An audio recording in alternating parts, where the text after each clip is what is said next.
Welcome to the second issue of the AND report. In this report, we'll discuss major trends that happened last week. Firstly, we had Consumer Tech Exhibition in Las Vegas, and then we also had later in the week the New York Times reporting on the latest US job statistics. The annual Consumer Tech Exhibition took place in Vegas, where tech enthusiasts gather to see the latest in home entertainment and gadgetry, and tech companies preview their latest developments. Big takeaway from Vegas that week was AI and robotics are prevalent in many of the new offerings. There was the famous AI toothbrush that examines your dental health every time you brush your teeth. In terms of US labor job reports, the news was sober. Hiring is slowing. Unemployment is disproportionately harder on non-white and younger workers. AI has not been listed as a major factor. However, companies are hesitant to hire in light of expected developments in AI. In the Times reporting, they talked about the labor market has deteriorated over the past year, in particular for new graduates and others who are looking for work. And people with jobs are hanging on to them tight. Nearly every week, data on new joblessness claims across all 50 states has shown that firings remain low. Healthcare and social assistance continue to lead the way for payroll growth. And lastly, the persistent reduction in job openings and the increase in long-term unemployment over the past year suggests the weakest labor market since the mid-2017, as reported by Ernie Tedeschi, the chief economist at Stripe. Also, we had in the week a very long interview with Elon Musk on the Moonshot show that I talk about frequently, Peter Diamandis' show. A very broad-ranging interview. Very unusual conversation. And whether you like Elon or not, there were some interesting topics discussed. Before I go through it, I just want to say personally, I was surprised at how idiotic Elon can be. He has the humor, in my opinion, of a crude teenager, but yet can be a deep thinker. Clearly, the recent problems with Grok in Europe would be a good example of his, let's call it a twisted mind. So in terms of the summary of the interview, Elon focuses on near-term AI upheaval, massive job disruption, the compute race, and then a hopeful, abundant future. The main points from the interview, Elon's near-term worry is the transition, not the distant future. In other words, the next 3 to 7 years will be bumpy, with AI handling most white-collar tasks and no on-off switch to slow acceleration. He frames the challenge as steering towards Star Wars, not the Terminator. He expects China to far exceed the world in AI compute at current trends, arguing national leaders should urgently plan for energy, fabs, and infrastructure. Otherwise, the US risks falling behind. Work impact. He said anything short of shaping atoms is completely automatable. AI can already do half or more of those jobs.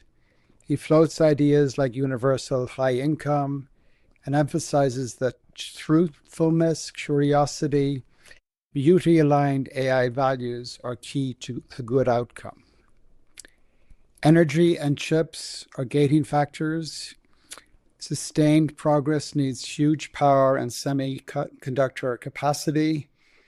Musk is personally focused on chip design and rapid model upgrades. For example, Grok 4.2 to Grok 5, which he expects out in Q1. Societal mood is anxious. Survey shows many would rather live in the past, shaped by Hollywood dystopias. Peter Diamandis argued that optimism plus practical planning is essential to avoid a confidence crisis. The best guess implications for work over the next 3 years, based on the interview, was that jobs and skills, knowledge work will compress. Expect rapid adoption of AI agents that draft, analyze, code, design circuits, and manage workflows, reducing headcount in back office functions and raising expectations for output per person.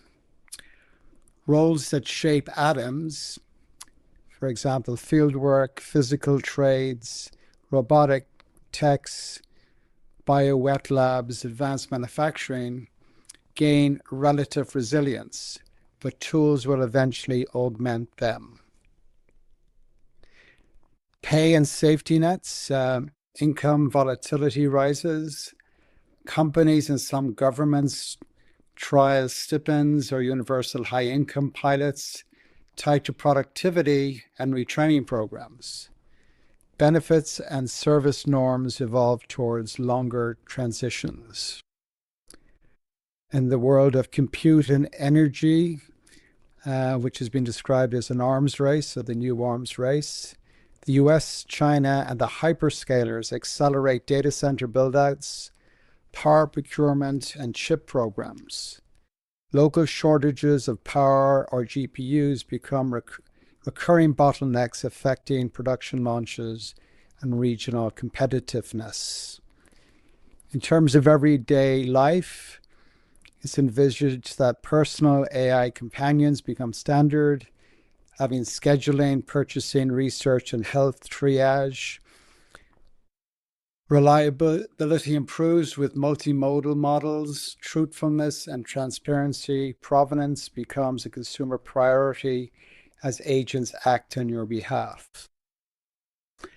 And then in terms of culture and mindset, anxiety persists, but visible gains in healthcare access, transition, education, and logistics nudge settlement towards cautious optimism. People who lean into AI literacy, data hygiene, and tool chains are step change gains. Those who avoid it face widening opportunity gaps.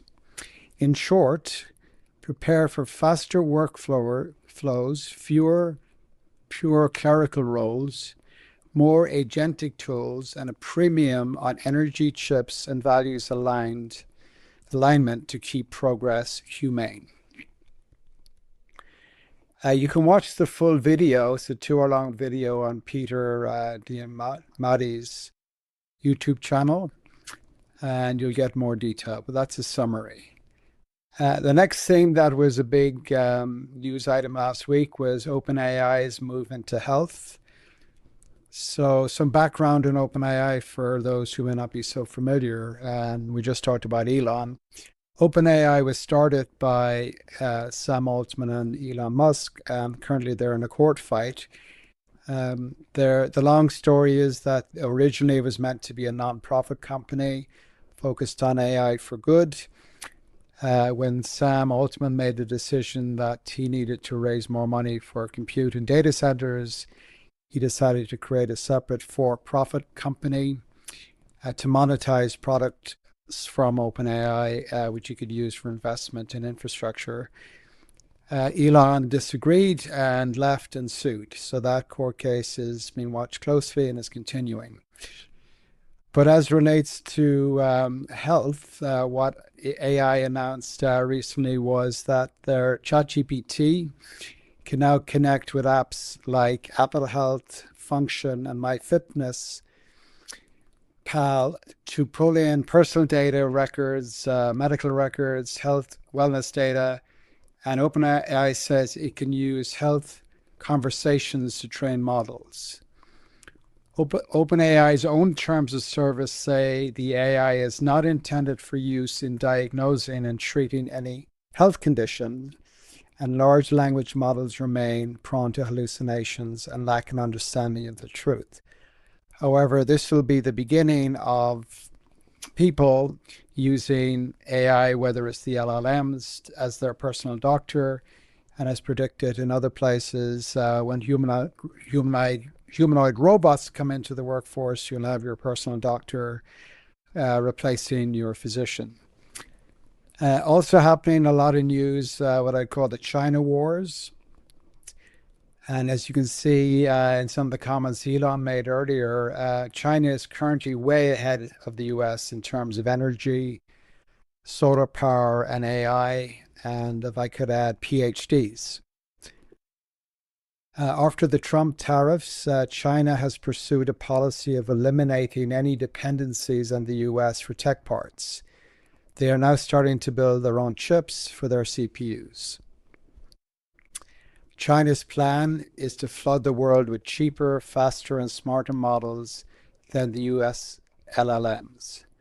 They use open weight models in comparison to the proprietary models that the US companies are building. Their models are available in the US and are currently being used by companies, researchers, and the general public here. And finally, some other interesting news. The singularity is starting to make the Manhattan Project look like a rounding error. The singularity, you may remember from Ray Kurzweil's book, The Singularity is Near, talked about a convergence of tech and human capabilities by 2029. So in 2025, the USA AI infrastructure, CapEx, reached 1.9% of GDP, making the build-out more than 3 times larger than the Apollo Moon project, which was 0.06% of GDP, and nearly 5 times larger than the Manhattan project, which was only 0.04% of GDP. India is having a summit in February. It's the India Impact Summit 2026.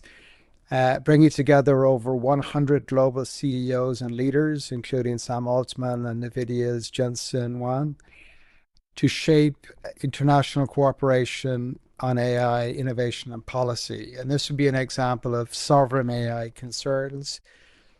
Sam Altman is very interested in having ChatGPT become the de facto product in the Indian subcontinent. AI in 2026 will be a shift from hype to real world value. Microsoft CEO Satya Nadella states that 2026 will mark the turning point where practically everyday usefulness of AI, not just the powerful models, become the priority for business adoption. And lastly, a new AI concept, intellition.